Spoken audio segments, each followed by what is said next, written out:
Praise the Lord. आप सबको जय मसीह की। मैं परमेश्वर का धन्यवादित हूँ आज की शोभा दिखाने के लिए। एक और दिन परमेश्वर ने हमारे जीवन में जोड़ दिया। हम परमेश्वर को कोटि कोटि धन्यवाद दें। एक नया संदेश लेकर मैं आपके सम्मुख उपस्थित हूँ और आज का संदेश बहुत महत्वपूर्ण है, संवेदनशील है, बहुत नाजुक बातचीत है। आज मणिपुर के लिए बातचीत करेंगे हम, क्योंकि बहुत दिनों से परमेश्वर मेरे मन में डाल रहा था कि मैं इस विषय पर बातचीत करूं, क्योंकि बहुत सारी न्यूज़ चैनल्स, जो प्राइवेट न्यूज़ चैनल हैं, जो यूट्यूब पर है, वो इस पर बातचीत कर रहे हैं। और मेरे जो सब्सक्राइबर हैं उन्होंने भी मुझसे कहा है कि आप इस पर भी कुछ बोलिए। तो आज हम इस विषय पर बातचीत करेंगे और आज का शीर्षक है मणिपुर की त्रासदी। परमेश्वर क्यों चुप है? परमेश्वर क्यों कुछ नहीं कर रहा? परमेश्वर का अगर मैं नाम ले रहा हूँ तो मैं परमेश्वर कह रहा हूँ, किसी नेता को मैं नहीं कह रहा जो चुप है। मैं सिर्फ परमेश्वर की बात करता हूँ यहाँ पर। तो परमेश्वर क्यों चुप है? क्या बात है ऐसी कि परमेश्वर कुछ कर नहीं रहा? लोग मर रहे हैं, बेघर हो रहे हैं, हाहाकार मचा हुआ है। इस विषय पर बात करते हैं, तो बने रहिएगा मेरे साथ। बहुत महत्वपूर्ण संदेश है ये मणिपुर के लिए और उन सभी लोगों के लिए जो सताव में अपने जीवन को जी रहे हैं। परमेश्वर के उस महान कार्य को हम देखें आज बाइबल के द्वारा कि परमेश्वर किस रीति से अपने लोगों के जीवन में काम करता है। क्योंकि शरीर जो है ये तो नाश माने से एक दिन जाना ही है, लेकिन परमेश्वर हमारी आत्माओं को बचा कर रखता है। Praise the Lord. मेरा जो दूसरा चैनल है ट्रू पर्स, उसमें आज का सवाल है कि सोस्थिनेस कौन था? नए नियम का ये नाम है, सोस्थिनेस कौन था? अगर जानते हैं तो कमेंट्स में लिख दीजिए, नहीं तो डिस्क्रिप्शन में आपको इस सवाल का जवाब मिल जाएगा। इस नंबर पर कॉल करके आप प्रार्थना करवा सकते हैं, क्योंकि यहाँ से बहुत सारी गवाहियाँ हमारे पास आ रही हैं। आइए एक छोटी सी प्रार्थना करके आज के वचन को शुरू करेंगे।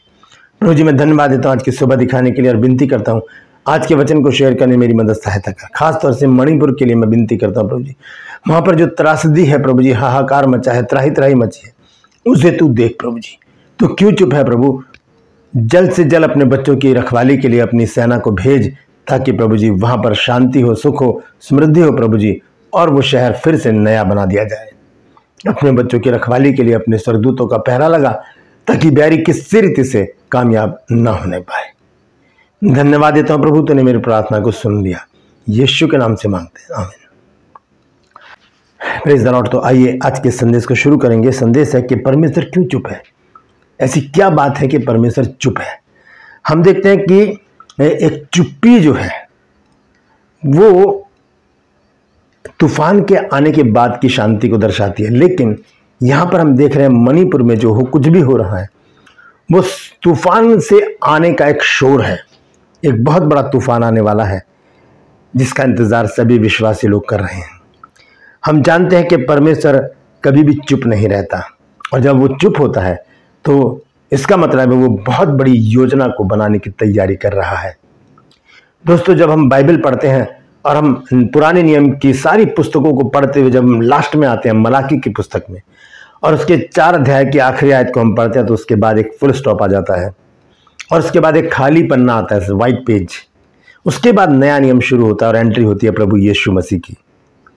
आप जानते हैं कि मलाकी और मती के बीच का जो समय है वो कितना समय था? वो 400 साल का समय था, और उस समय अलेक्जेंडर का राज था, और उस समय परमेश्वर बिल्कुल शांत था। 400 साल तक परमेश्वर शांत रहा, और 400 साल में ना तो कोई भविष्यवाणी हुई, ना कोई वचन लिखा गया। सब कुछ स्टॉप हो गया था मलाकी 4 अध्याय के आखिरी पद तक आते आते। चुप था परमेश्वर, शांत था परमेश्वर। क्यों? क्योंकि एक बहुत बड़ी योजना को कार्यान्वित करने की योजना स्वर्ग में बनाई जा रही थी, और वो योजना थी प्रभु यीशु मसीह को पृथ्वी पर भेजना। ये कोई छोटा मोटा काम नहीं था, ये बहुत बड़ा काम था, और इसकी योजना बनाने के लिए परमेश्वर को 400 साल लगे। और 400 साल परमेश्वर की दृष्टि में 4 पल के बराबर हैं। हमारे लिए ज़्यादा हो सकते हैं, लेकिन परमेश्वर के लिए कोई भी काम कठिन नहीं है, कोई भी समय बड़ा नहीं है। क्योंकि बाइबल हमें बताती है कि परमेश्वर की दृष्टि में 1000 साल एक दिन के बराबर है, और एक दिन 1000 वर्ष के बराबर है। तो परमेश्वर ने 400 साल तक इंतजार किया। परमेश्वर 400 साल तक चुप रहा।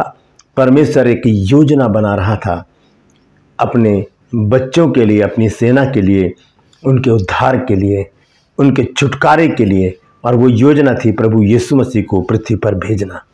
ये 400 साल का जो समय, इसे कहते हैं मध्यकाल।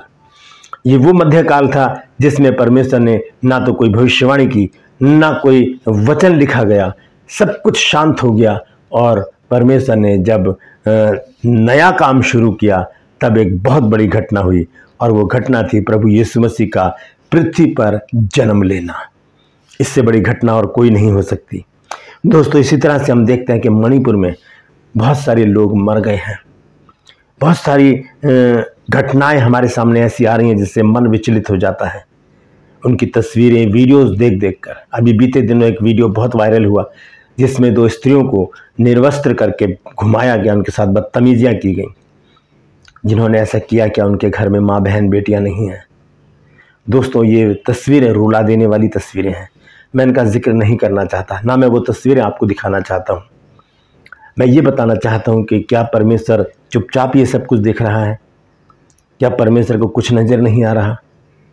आता है, क्योंकि वचन बताता है कि जिसने आंखें दी हैं क्या वो नहीं देखता? जब वो हमें आंखें दे रहा है तो क्या उसके पास आंखें नहीं हैं?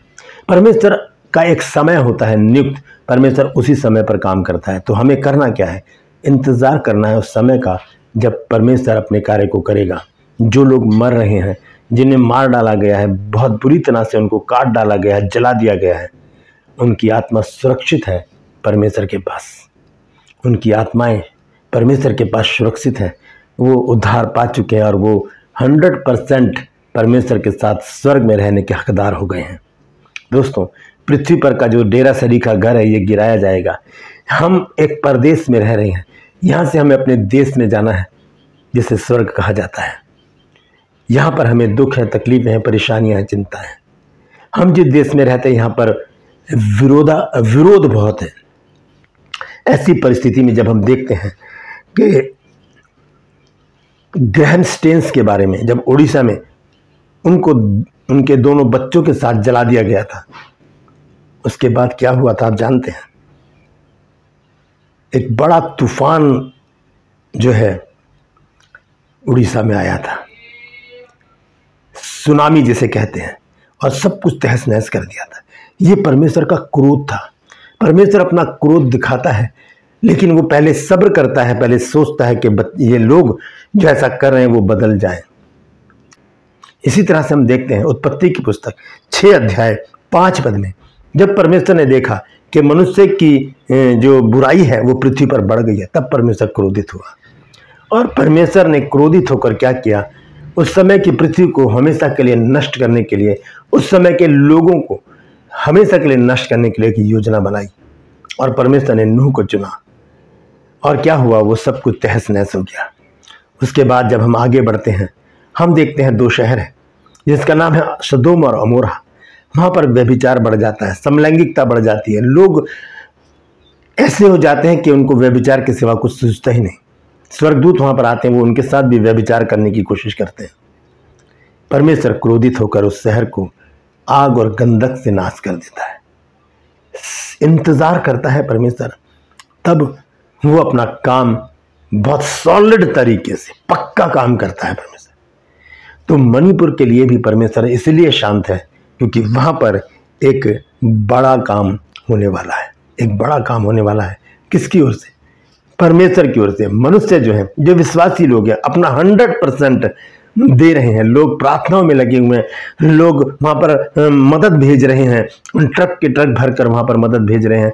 लोग वहां पर जुलूस निकाल रहे हैं और बहुत सी सहायता वहां पर मसीहों के द्वारा, विश्वासियों के द्वारा पहुंचाई जा रही है। परमेश्वर भी चुप नहीं है। परमेश्वर एक योजना को बना रहा है मणिपुर के लिए। हमें इस विषय पर प्रार्थना करनी चाहिए कि प्रभु तू अपनी योजना को जल्द से जल्द पूरा करके मणिपुर की सुधि ले, क्योंकि तेरे बच्चे जो तेरे कहलाते हैं वहां पर परेशान हैं, दुख झेल रहे हैं, वेदनाएं झेल रहे हैं, मर रहे हैं, बेघर हो गए हैं, परेशान हैं। तो ऐसी परिस्थिति में हमें क्या करना चाहिए? हमें एक बात पर ध्यान देना चाहिए, इंतज़ार करना चाहिए परमेश्वर के उस प्रकोप का जो उन विरोधियों के ऊपर पड़ने वाला है बहुत जल्दी। हम परमेश्वर से प्रार्थना करें कि प्रभु अपने बच्चों की सुरक्षा करना, उनकी रक्षा करना, उनके लिए अपने स्वर्गदूतों को भेजना, ताकि आज के बाद कोई भी उन पर प्रबल ना होने पाए। आइए एक प्रार्थना करेंगे हम मणिपुर के लिए। आप भी मेरे साथ इस प्रार्थना में शामिल हो जाइए और प्रार्थना कीजिए कि परमेश्वर जल्द से जल्द अपनी योजना को मणिपुर के लिए पूरा करें। आइए प्रार्थना करेंगे। जीवित और महान दयालु पिता परमेश्वर, तेरा धन्यवाद, तेरा शुक्र, तेरी तारीफ, तेरी बड़ाई हो प्रभु। प्रभु जी, मैं और मेरे जितने भी सब्सक्राइबर इस समय प्रभु, और जितने भी लोग इस वचन को देख रहे हैं, सुन रहे हैं, उन सब के मन में एक ही दुख है, परेशानी है प्रभु।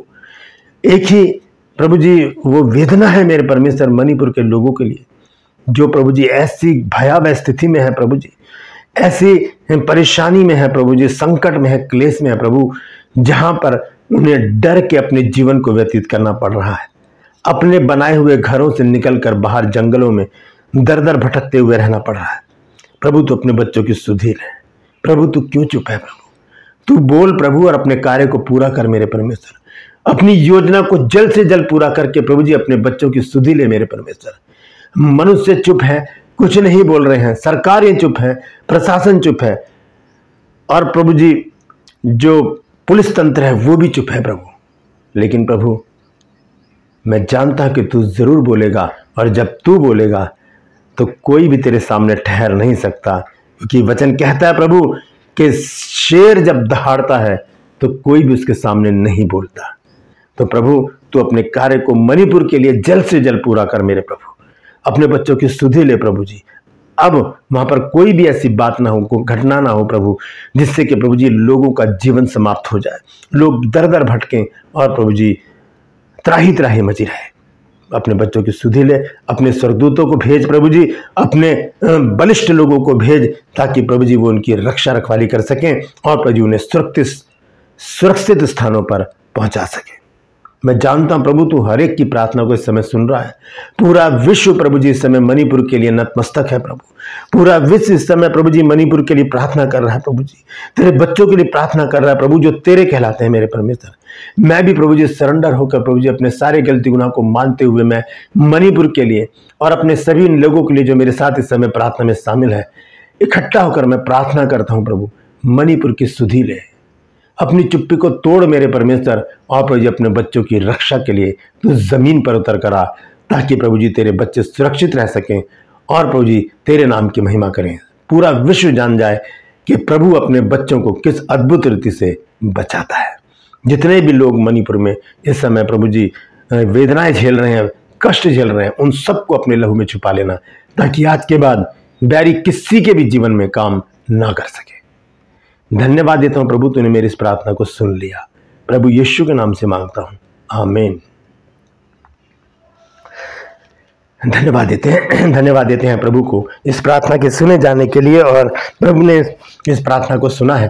प्रभु हमारी प्रार्थना को सुनता है और बहुत जल्द प्रभु मणिपुर में अपनी मदद को भेजने वाला है। इस बात पर विश्वास करेंगे और लिखेंगे आमीन। कमेंट्स बॉक्स में लिखिए आमीन। और आप मेरे साथ प्रार्थना में शामिल हुए हैं तो ज़रूर लिखिएगा कि पास्टर जी, ब्रदर जी, सर जी, मैं भी आपके साथ प्रार्थना में शामिल हुई हूँ, मैं भी आपके साथ प्रार्थना में शामिल हुआ। Praise the Lord. परमेश्वर हम सबको आशीष दे और ख़ास तौर से मणिपुर की रक्षा के लिए अपने स्वर्गदूतों को भेजे। हालेलुया। ग्रुपर्स में आज का सवाल है कि सोस्थिनेस कौन था? अगर जानते हैं तो उसे कमेंट्स में लिख दीजिए, नहीं तो डिस्क्रिप्शन में आपको इस सवाल का जवाब मिल जाएगा। इस नंबर पर कॉल करके आप प्रार्थना करवा सकते हैं, क्योंकि यहाँ से बहुत सारी गवाहियाँ हमारे पास आ रही हैं। मैं आपसे गुजारिश करता हूँ कि मेरे दोनों चैनल्स को सब्सक्राइब कीजिए, बेल आइकन को दबाइए, ताकि नोटिफिकेशन आपके पास पहुँचे, नई जानकारी आपके पास पहुँचे, नया वीडियो बिना व्यवधान के आपके पास पहुँच जाए। मेरे वीडियोज़ को लाइक कीजिए, शेयर कीजिए और कमेंट्स बॉक्स में आकर मुझसे ज़रूर बातचीत कीजिए। Praise the Lord. आज के लिए बस इतना ही। फिर मिलूंगा एक नए संदेश के साथ, एक नया वीडियो लेकर। तब तक के लिए मुझे इजाजत दीजिए, लेकिन अपना और अपनों का ख्याल रखिए और मणिपुर के लिए घुटनों पर आकर प्रार्थना करते रहें, क्योंकि परमेश्वर अपनी चुप्पी को जल्दी तोड़ने वाला है। Praise the Lord.